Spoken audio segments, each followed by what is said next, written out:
Magandang umaga, tanghali, hapon, gabi sa zodiac sign na Pisces with the water elements. Lola Baby, nagpapakilala po. So bibigyan ko kayo ng general reading. Yan ha, okay. So ito po is magsisimula ng July 19, okay? Yan. July 19 to July 26. Yan ha, okay. Okay, yan ha. So let's see the overall energy, okay? Yan, sa pangkasalukuyang energy. Pisces, yan ha. So please be informed, mindful na ang energy po is very fluid, pwedeng magbago-bago. Okay, yan. So let's see the energy para sa mga Pisces. Okay, narito ang tinatawag chariot, the chariot, ha? Narito, the strength, okay? Okay. So, narito ang the hermit, di ba? So, ibig sabihin nito, you are the center of people's attention. Okay, it's like all eyes on you, di ba? So nakikita dito yung tinatawag na pagiging malalim ninyo, mag-isip, 'di ba? Pagpaplano. Yan, it's like tinatawag, it's about pagbabanghay-banghay ng mga bagay-bagay, okay? So nandiyan yung tinatawag na the magician, okay? You are the creator of your life, okay? You are the creator of your destiny, di ba? Yan. So, narito ang tinatawag na the Venus, okay? Ano pa? So, naririto ang tinatawag na the Mars. Yan ha, okay? So, ibig sabihin nito, okay? Tinatawag na okay, yan ha, okay. What do you want to create? Okay, wealth, okay, yan. So ibig sabihin nito, you are it's like you are fantasizing, desiring, di ba? Maybe you are imagining of a place, a house of your own, di ba? Yan. Kumbaga dito yung tinatawag na gustong-gusto mo. Okay? Nakikita ko sa inyo is tinatawag na maybe nakatira kayo sa isang bahay, 'di ba, na magulo, 'di ba? Halimbawa sabihin natin kasama mo ang magulang mo, baka kasama kundi man kasama ang magulang mo, baka kasama mo ang asawa mo, 'di ba? Yan, mga anak mo, baka mga in-laws, magulang mo, family mo, siblings, 'di ba? Napakagulo. Okay? Yan. So, ibig sabihin nito, you are dreaming someday, okay? Na kung ikaw man is tatanda. Kasi narito ang tinatawag na the magician, diba? So, it's you, diba? Gusto mo yung tinatawag na ikaw lang ang nakatira, diba? Yan. Ikaw lang. Ito ang tinatawag na desire, your desire. Kasi ito yung Leo, diba? The strength. Yan na. Kumbaga dito walang makikialam, di ba? It's like magagawa mo ang gusto mo. If you want to plant a tomato tree, di ba? If you want to sing the whole day, di ba? You want to have a tinatawag na peace of mind. Okay? Bahay na masasabi mong iyong-iyo. Di ba? Kahit ito narerentahan mo lang, di ba? Pero iyo, okay? Yan. So, nakikita dito, yung tinatawag na meron ditong, it's like very, very chaotic, di ba, yung bahay. Laging kalabog, di ba, yan.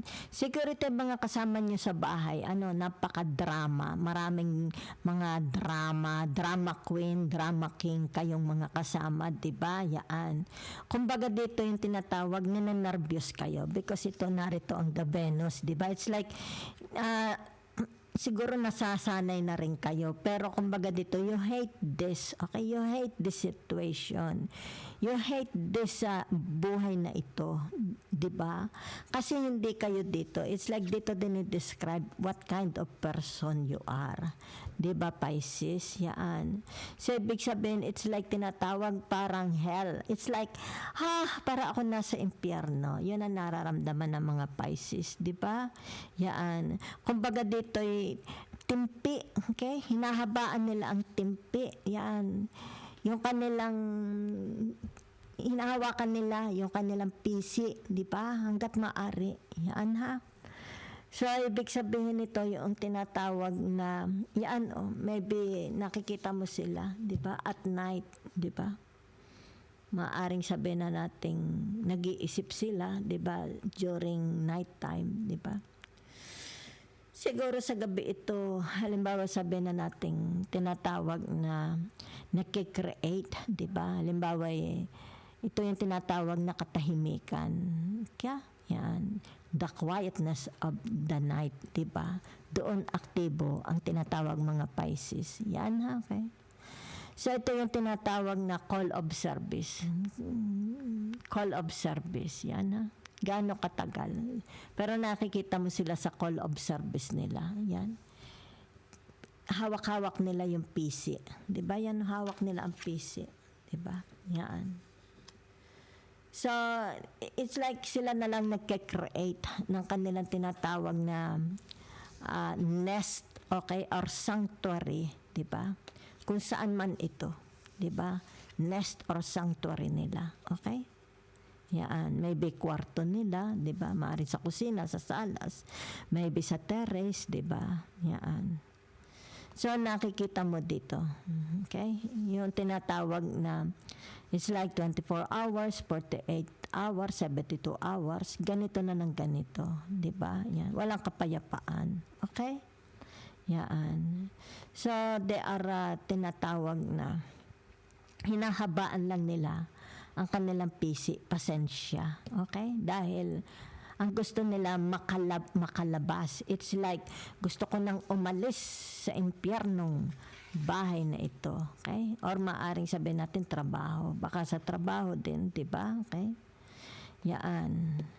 So maaring sabihin na natin you are maaring ito'y profession ninyo, di ba? At work. Maaring you are working with others too, di ba? Maybe friendship, maaring ito yung tinatawag entrepreneurship, di ba? It's like may mga kasama kayong demonyo sa trabaho, di ba? Gustong-gusto nyo nang umalis. Yan ha. So maaring ang nakikita ko dito yung tinatawag na pamamahinga ng isip. You are planning, okay? To go, maybe for tinatawag, gusto nyo makapag-unwind, di ba? Maaring dito yung tinatawag, nababaliw ka na, di ba? Nababaliw ka na. Yan ha, yan. So, maaring for some of you here, tinatawag, gusto nyong maaari sabihin na natin, baka gusto mo mag-shopping, di ba? Magpaganda, okay? Pampering yourself. Because you are already in tinatawag, out of your mind, di ba? Nawawala ka na sa iyong katinuan ng isip. Yan ha. So, that's why here, ibig sabihin nito, you do not know, di ba? May mga kasama kayo, di ba, na dalawang klase ng tao. Kasi kita mo yung the pinks, di ba? The black and white, di ba? Yan. Okay. So, ikaw ang nag-govern. It's like maybe you work as a nurse. Baka yung mga pasyente may mga impacto, di ba? Yan. O baka yung mga kasamahan mo sa trabaho, di ba? It's like problema mo. But hindi ka makaalis because nasa tinatawag call of duty. This is your call of duty. Di ba? Yan. Pisces. Okay. So, nakikita dito yung tinatawag mahaba mong pagtitimpi. Okay? Because you are ruled by Jupiter. Yan ha? Yan. You are ruled by Jupiter. So, let's see. Saan itong area sa buhay ninyo, Pisces? Wala pa. Wait muna. Ay.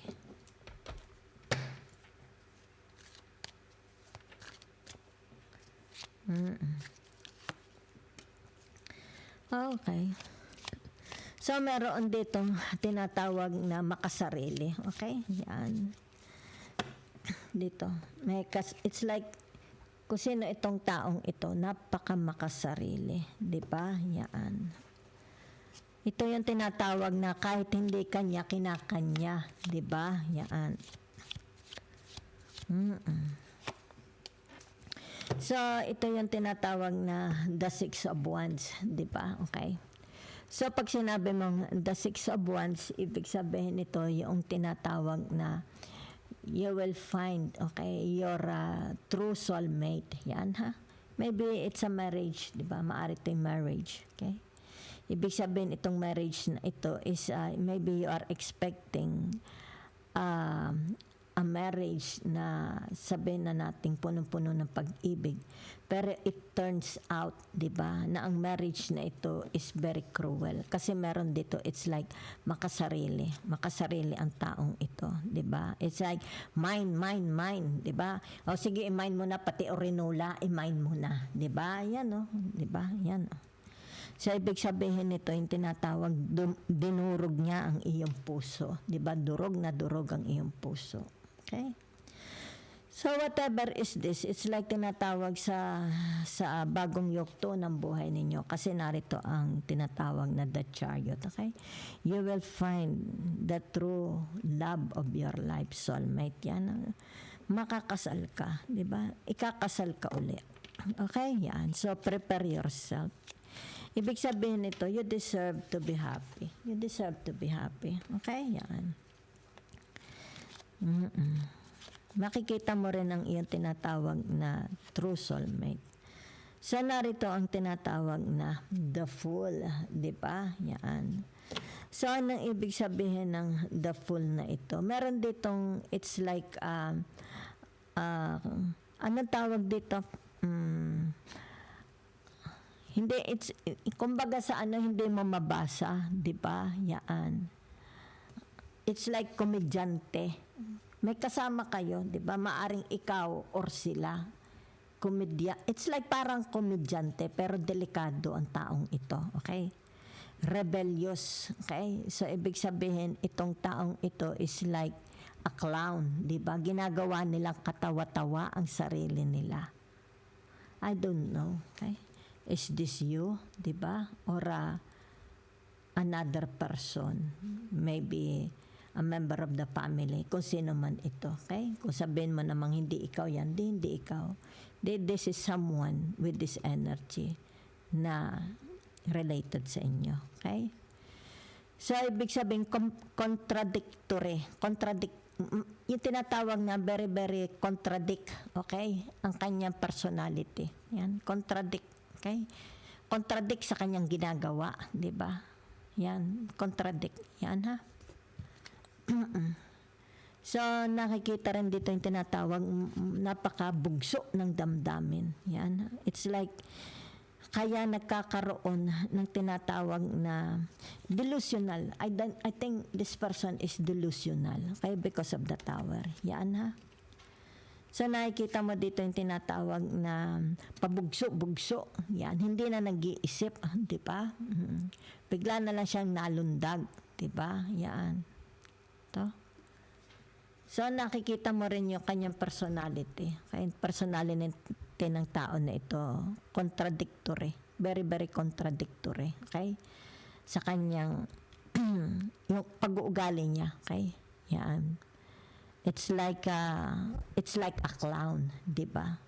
Yan. A fool. Okay? Yan. Diba? It's like, parang, kumbaga dito, ano kaga? Ikaw gay nababaliw. Something like that, di ba? Ano kaga? Di ba? Bakit kaga hindi tinatawag na maging, anong tawag doon? Halimbawa sa salita, di ba? Yan. Hindi maging isa. Okay? Halimbawa sabihin natin ang kanyang salita, di ba? So, this person is also a liar. Okay? A liar. Okay? Ibig sabihin nito, nabubuhay siya sa tinatawag. Kasi the Fool and the Four of Pentacles, di ba? Nabubuhay siya sa sarili niyang kasinungalingan, di ba? So, ibig sabihin nito, yung tinatawag na, ito yung tinatawag na, this person, okay? is this person put into action, di ba? Ginagawa niyang, it's like katawa-tawa yung buhay niya. A clown, di ba? Maybe this person is a baliw. Okay? Baka baliw ito. So, napapaniwala niya. It's like, nabubuhay siya sa tinatawag kasinungalingan na. Okay? So, sinungaling ang taong ito. Diba? It's like, hindi na niya alam ang tinatawag na totoo sa hindi totoo. Okay? Sino yan? Okay? Maaari ito tinatawag, ang mental niya is bumabagsak. Okay? Yan. So, kailangan dito yung tinatawag na TLC. Tender loving care. Okay? Yan.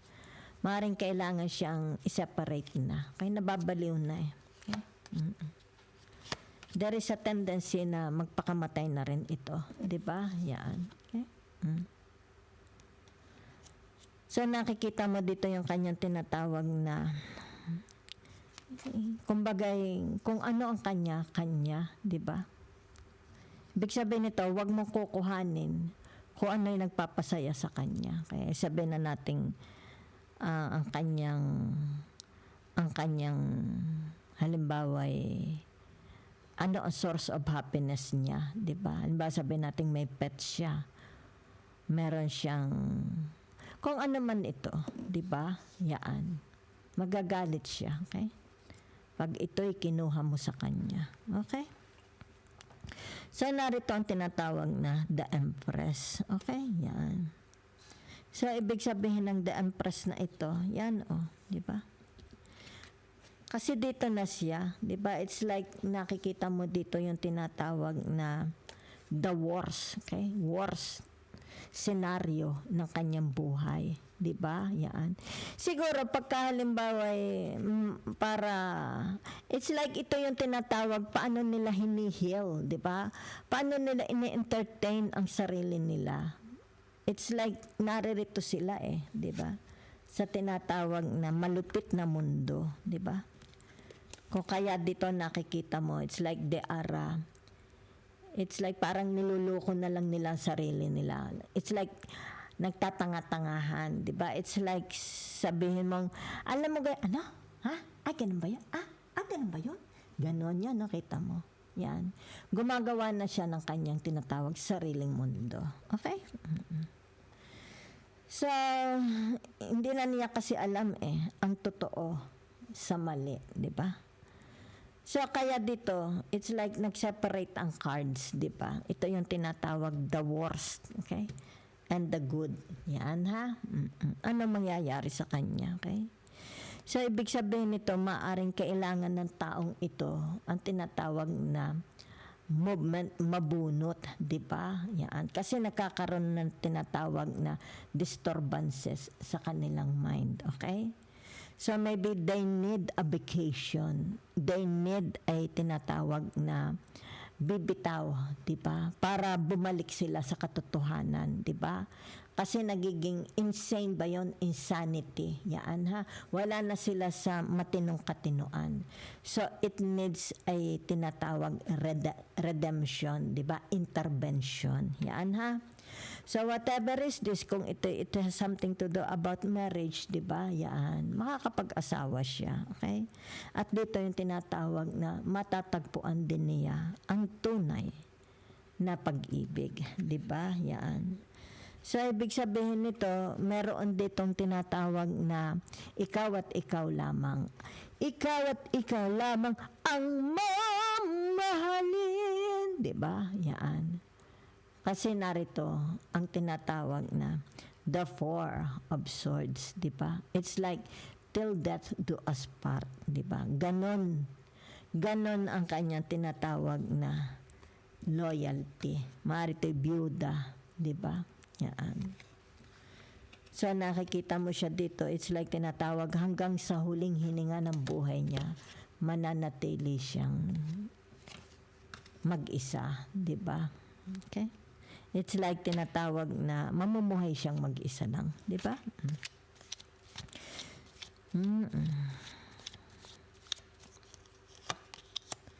So, narito ang tinatawag the Three of Swords, di ba? Yan.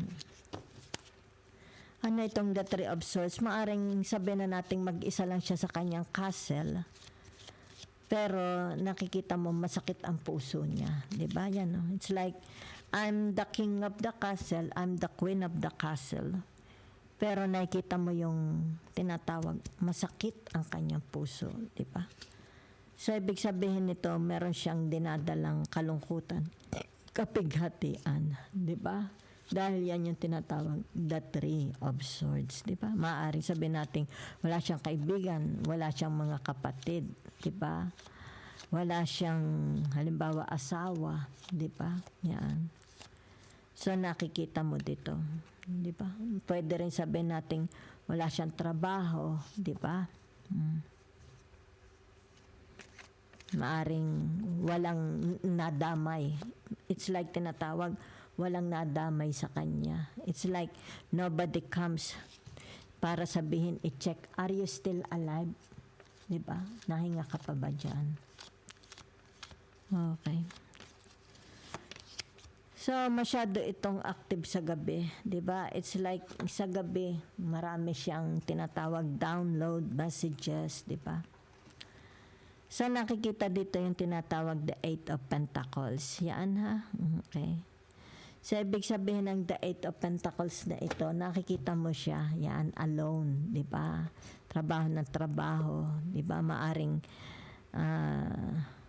tinatawag na para malimutan niya ang kanyang tinatawag the Three of Swords, di ba? Kasi mag-isa lang siya, di ba? So, para mapaglabanan niya yung kanyang tinatawag na kalungkutan, di ba? So, it's like ibinabaon niya, di ba? Ibinabaon niya yung kanyang ulo sa trabaho para malimutan niya ang tinatawag the Three of Swords. It's like as the day pass by, as the weeks pass by, di ba? Yan. May pinagkakaabalahan siya, di ba? Kaya dito kita mo, andar ng andar ang utak niya, di ba? Hanggang sa tumanda na siya, andar ng andar pa rin ang utak niya.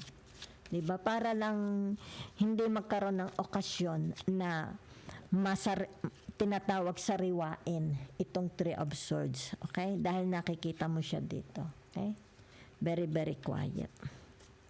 But she seems kumbaga dito, yung tinatawag na ano na siya, accustomed na siya. Di ba? It's like accustomed na siya sa pag-iisa. Di ba? Nasanay na rin siya.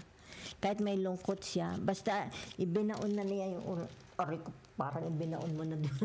Basta ibinaon na niya yung ulo niya, di ba? May pinagkakaabalahan siya. There is no occasion para ito is tinatawag maramdaman nila. Maalaala para sila mapaiyak, hindi na. Kaya yan. Okay. So, nakikita mo dito ang tinatawag the King of Swords, di ba? So, it's about, they are very, very carried. Masyado silang carried ng kanilang mind. Okay, yan. No? Kaya the Hermit, di ba? Yan. Maaaring pag sila ibig sabihin nito yung kanilang mind, okay? It's always tinatawag working. Carried sila, okay? Maybe ito may kinalaman sa kanilang responsibilities, di ba? Kasi dito siya, di ba? It's like hindi humihinto ang pag-iisip niya kahit nakaupo siya, di ba?